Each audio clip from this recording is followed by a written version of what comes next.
I turned my Minecraft FPS from a laggy 40 frames to over 1000 FPS in just 20 minutes. Most people think it's not even possible, but I figured out exactly how to do it. Today I've got 12 optimization mods that increase your FPS bit by bit. So if you download all 12, you could be running Minecraft at 1000 plus FPS even on a cheap PC. But before we start, I'm going to help you out by quickly showing you how to download mods on your computer. If you already know how to do this, you can skip ahead to the timestamp on screen. Alright, so first you want to download two different things. First up, we want to download Fabric and you want to download Universal Jar, and then you're going to get a file just like this. Then you want to make sure you select the correct version that you launched Minecraft in, and then you can leave everything else the same, click install, and yes. And there you go, Fabric is now installed. And then you want to head over to Modrinth to download Fabric API. This is going to be the second link in the description, and you want to look for the game version that is the same as the Fabric you downloaded earlier. And then from here you want to head to your downloads and you can just drag it straight to your desktop. And then if you just want to head down to your search bar and type in %appdata%, go ahead and open up that folder and you're looking for the first one that says .minecraft. And then you're looking for the folder that says mods. Inside this we can drag and drop Fabric API, the one we've just installed. Then you want to go ahead and launch Minecraft. And straight away, Minecraft should load with the Fabric Loader 1.2.1.10, as that's the version I've just downloaded. And then just click Play Minecraft and you're good to go. Alright, so now that we've covered the basics, I must let you know it's important to download everything I say in order, with no skipping ahead or jumping between mods. Otherwise, you could experience compatibility issues. So now that you know that, let's get going. We're going to start with 4 extra essential mods that you must download as a base. First up, Fabric API. It provides the core framework with hooks, libraries and tools for other mods to interact with Minecraft. Think of this as the foundation of your house. Without it, everything else crumbles. Next up is Cloth Config API. This creates in-game configuration menus for your mods with sliders, toggles, drop-down menus, all the settings you need without touching a single config file. No more digging through folders and editing .txt files. Then we have Mod Menu. This adds a button to your main menu that displays every single mod you've installed, complete with version info and quick access to configurations.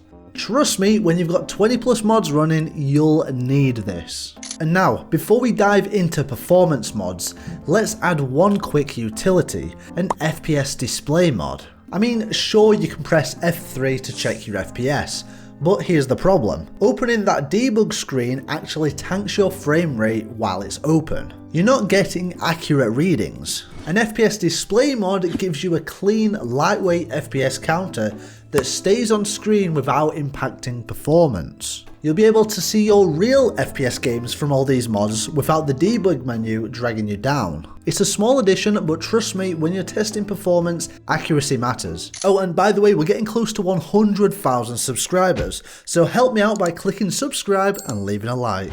Alright, so now we're actually getting to the good stuff. First off, we have Sodium, and listen carefully because this one's a big deal. Sodium completely rewrites Minecraft's rendering engine using modern OpenGL techniques. We're talking about replacing ancient, inefficient code with cutting-edge optimization. We're actually seeing FPS increases of 200 to 300% on this mod alone. Yes, you heard me correct. Often doubling or tripling your frame rate. It's way more compatible with other mods compared to Optifine, which used to be the go-to. But let me put it this way. Imagine Minecraft's graphic engine is literally someone painting on a cave wall. Sodium hands them an iPad Pro and suddenly they're producing 4K masterpieces at 300 FPS. This mod alone is worth installing, especially if you're thinking about using some of the best shaders. Well, speaking of which, I've got a video showcasing the top 10 shader packs this year. Link in description.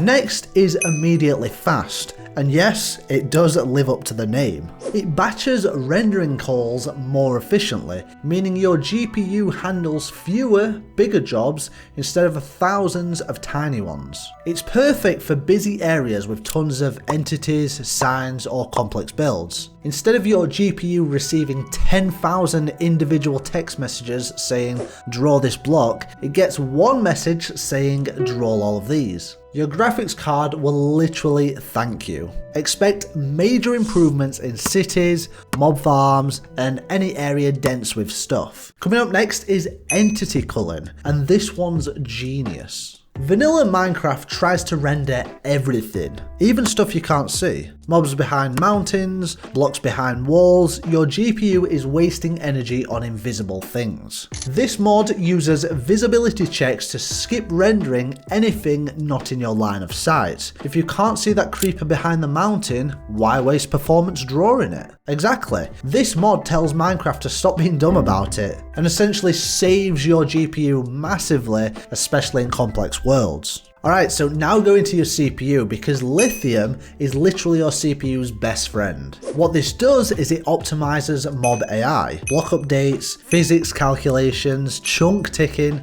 basically all the internal game logic that happens behind the scenes. This is CPU side optimization, not GPU. It makes the game logic run faster, not just the graphics, working on both client and server. So if there's any server owners out there, take note.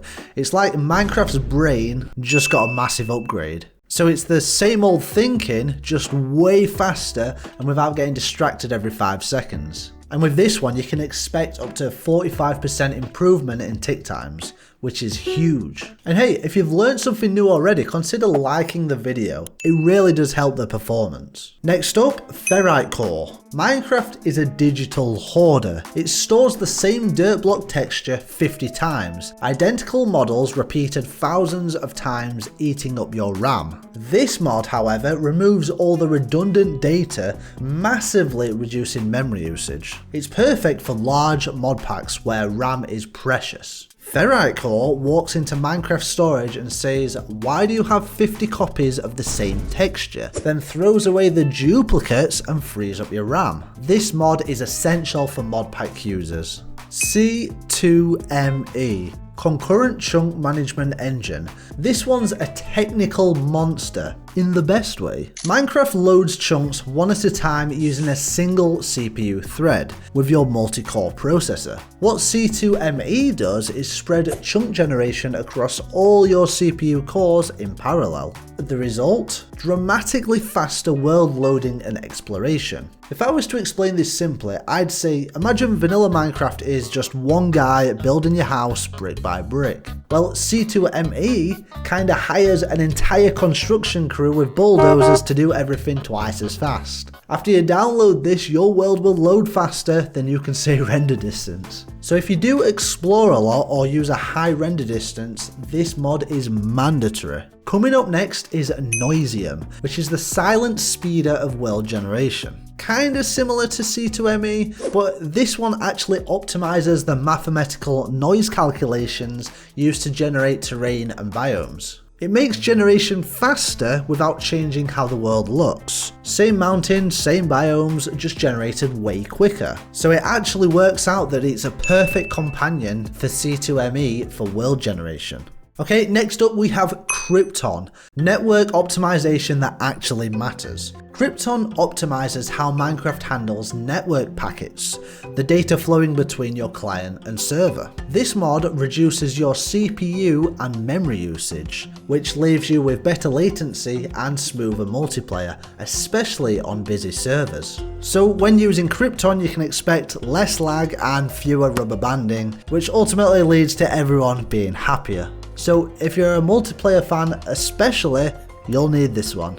Alright, so this has been a fantastic list, but last but definitely not least, we have Dynamic FPS, which is your laptop or your computer's absolute saviour. So essentially, when you tab out or leave Minecraft running in the background, it still renders at full speed, burning through CPU and GPU usage like there's no tomorrow. So what this mod does is it detects when the game isn't in focus and automatically reduces the frame rate, saving massive amounts of power and heat. And what's really interesting is you can actually set different FPS limits for when you're active, when you're hovered, when you're unfocused, when you're invisible, when you're idle, and even on battery mode. It's like Minecraft saying, oh, you're AFK, cool, I'll just take a nap until you're back, instead of absolutely killing your PC. So the result? Your laptop fans will finally stop sounding like an actual jet engine about to take off. So all in all, these mods actually work together. Sodium handles rendering, Lithium handles game logic, C2ME handles chunks, Ferrite core handles memory. They're all optimizing different parts of the game. What most people do is they download one or two of these and experience a little bit of an FPS jump. However, when you download all 12, everything explodes and your FPS will likely hit over 1,000. Of course, all links to the mods will be down in the description below. Like the video, subscribe, and check out this video which goes over the top 10 Minecraft resource packs of the year. Goodbye.